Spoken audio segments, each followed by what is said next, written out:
Hello, hello, hello les potos, c'est Coach Pao.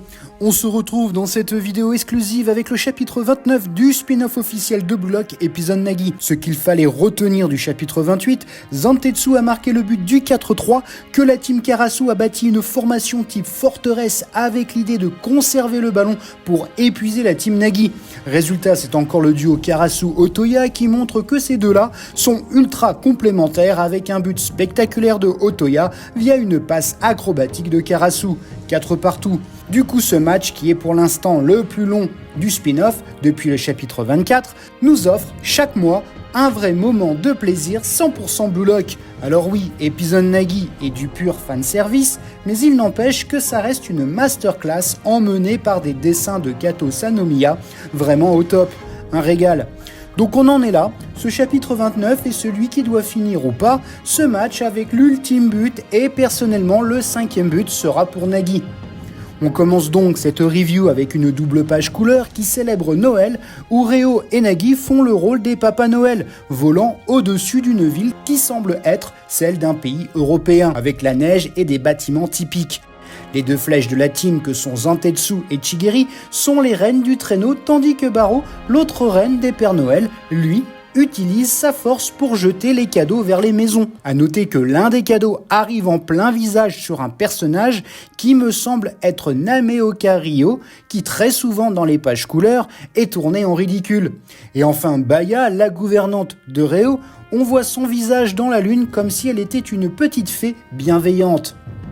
En première page de ce chapitre, on a droit à un flashback Reo Nagi, époque lycée Akuo, où ils revenaient chez eux à vélo comme un petit couple amoureux.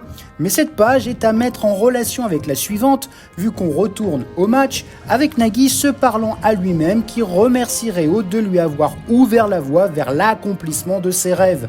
À la base, Nagi jouait au foot pour accomplir le rêve de Reo, gagner le mondial. En voyant Nagi tenir par le maillot Baro, tu captes que Nagi a enfin développé ses propres désirs en lien avec le foot.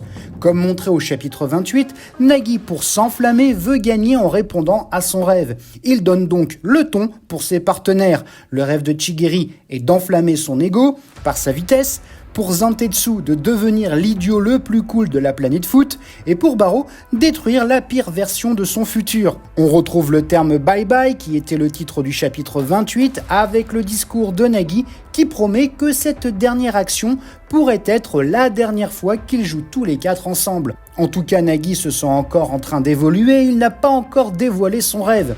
Page suivante, on a une dose humour où Baro balance le ballon en pleine tête de Nagi. Zantetsu et Chigiri hallucinent. La réaction de fou de Baro a un côté frustrant pour lui car le discours de Nagi l'a enflammé en mode pourquoi Nagi n'en a pas parlé plus tôt.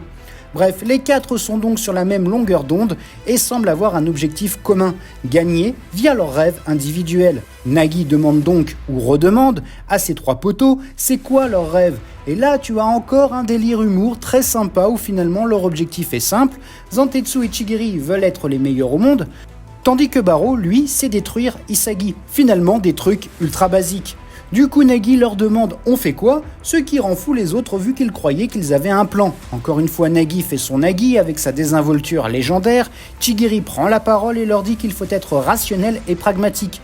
Du coup, tu apprends que Zantetsu veut encore marquer comme Baro, et bien sûr Nagi. Sauf que Chigiri leur demande qu'est-ce qu'ils n'ont pas achevé dans ce match. Les choses sont donc plus claires car Nagi balance que pour lui, il veut battre Kiora Jin. Baro, il veut défoncer le type du Kansai, à savoir Karasu. Zantetsu veut faire manger la poussière au ninja Otoya. Et pour Chigiri, il veut détruire Imizu. Enfin, dans la grande tradition Blue Lock, on a donc au bout de 5 chapitres de ce match, les vrais duels de rivalité. Nagi contre Kiora, Baro contre Karasu, Zantetsu contre Otoya et Chigiri contre Imizu. Et ici, dans cette page, on a l'impression que les 4 font un pacte où leur ego s'entrecroise comme si c'était un feu allumé pour invoquer le diable ou le dieu de l'ego. Vu que tu peux remarquer que les flammes de l'ego émanent de Chigiri. Ainsi, la formation est mise en place avec ce que Chigiri appelle la formation des égoïstes, de passer de « je dois » à « je veux ». Nagi est totalement OK avec ça, c'est-à-dire de gagner en faisant face à leurs rivaux ciblés. Tandis que la team Karasu, eux, sont chauds à les remettre en place et prêts à marquer le dernier but. Karasu balançant même qu'il est temps de leur montrer le réel et pas de vivre dans leurs rêves. En clair, il veut les achever pour de bon. Sur cette première double page, on a donc le restart où Chigiri donne le ballon à Nagi qui fait face directe à Kiora avec une idée bien précise, contrer son jeu au corps à corps via sa technique hors norme. Ça commence avec des contrôles type effet rétro pour finir en s'appuyant sur le dos de Kiora pour effectuer une passe acrobatique qui en fait n'en est pas une, mais une sorte de sombrero complètement dingue, ce qui met au taquet Kiora et ne semble pas être pris au dépourvu malgré les gestes de Nagi venus de nulle part. Kiora annonce les termes, il veut aller au physique avec Nagi, ce qui est donc un piège vu sur cette double page où Kiora, fonçant sur Nagi, voit son adversaire l'éviter en se propulsant via sa propre force physique. Il a pris la battle dance de Kiora à son avantage. De nouveau, un lob qui se transforme en une passe pour Zantetsu, même Otoya a trouvé le move de Nagi super cool, on a donc un duel de rapide Zantetsu-Otoya. Ça joue des coudes pour le contrôle du ballon, avec un mini flashback de Zantetsu qui lui redonne de la force, lui permettant de tirer dans le ballon avec la pointe de son pied, à la limite d'être contré par Otoya. Résultat, Chigiri récupère la balle et fait face à Imizu, sa cible privilégiée. Imizu le trash talk en lui disant qu'il lui reste plus de jus. Sauf que Chigiri a encore de l'énergie et va donc prouver que Imizu a eu tort à son sujet. Il n'est pas cramé. On revoit les chaînes qui bloquaient Chigiri comme à l'époque du tome 3 lors du match contre les W, mais cette fois avec l'envie d'enflammer son ego. Imizu en revient pas, quasiment battu, tente un coup de malice en prenant le maillot de Chigiri pour l'empêcher de filer au but. C'est clairement une faute, Chigiri est propulsé en arrière mais arrive grâce à sa détermination à transmettre le ballon. Pour Barreau qui, tu t'en doutes, finit par faire face au corbeau Karasu, Karasu rappelant au roi des terrains qu'il connaît son style et sa zone de tir. Peu importe, Barreau lui veut affronter en duel Karasu et commence son show. Karasu est déstabilisé car Barreau joue de façon imprévisible. Le corbeau joue des mains, un grand classique chez lui pour récupérer le ballon, mais Nagi arrive en soutien, ce qui perturbe Karasu, laissant à Barreau le soin de tirer. En effet, sur cette page, tu peux voir qu'il est dans sa zone. Son shoot devrait finir dans la lucarne, mais Kiora arrive à la rescousse. Encore une fois, ce perso dans le spin-off est super fort, mais dans Blue Lock, il est aux abonnés absents.